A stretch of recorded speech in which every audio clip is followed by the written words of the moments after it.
une repoussée de revendications qui vise à déstabiliser certains établissements scolaires et certains personnels, de manière effectivement à contrecarrer la loi du 15 mars 2004 qui, rappelons-le, interdit les signes religieux ostensibles au sein des établissements scolaires.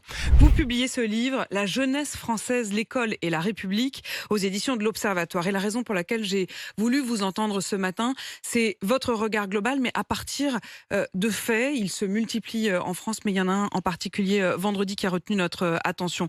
Je rappelle les faits. Vendredi, une enseignante a été menacée de mort parce qu'elle a demandé à une élève d'enlever son voile. Ça s'est passé dans le 3e arrondissement à Paris. Lors d'une sortie scolaire, elle demande à la jeune fille d'enlever son voile. La jeune fille appelle sa famille et notamment son frère qui prend au téléphone l'enseignante et qui lui dit « Je vais venir te défoncer, tu vas voir ce qui va t'arriver ». Elle appelle donc les policiers, la police arrive et trouve en effet le frère de 22 ans en chemin vers le lycée. Et même aux policiers, il a eu cette phrase, il leur a dit « Si quelqu'un touche ou demande à ma sœur d'enlever son voile, je le tue ».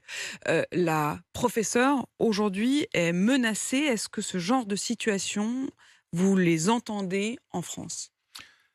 La première réaction que j'ai, c'est je me demande ce qui serait arrivé si la police n'avait pas interpellé ce jeune homme.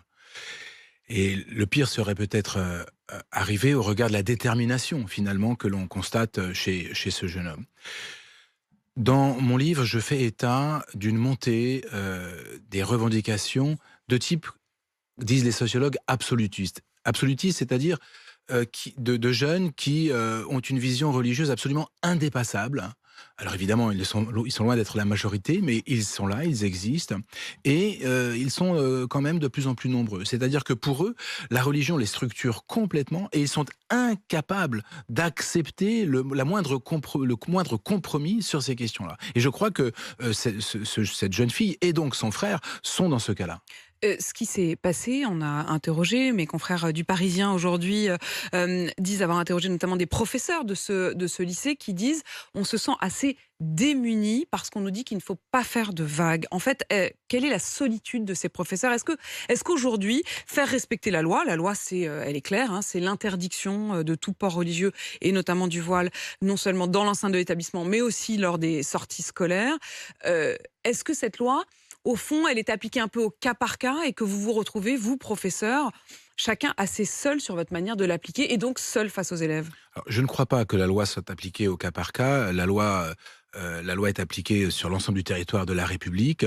Et a priori, c'est une loi qui a plutôt apaisé, jusque-là, hein, c'est une loi qui avait apaisé les relations et apaisé sur ces questions-là. Alors pourquoi ça change? Pourquoi Il est ce genre vrai de que fait? depuis quelques mois, nous constatons une repoussée de revendications qui vise à déstabiliser certains établissements scolaires et certains personnels, de manière effectivement à contrecarrer la loi du 15 mars 2004 qui, rappelons-le, interdit les signes religieux ostensibles au sein des établissements scolaires.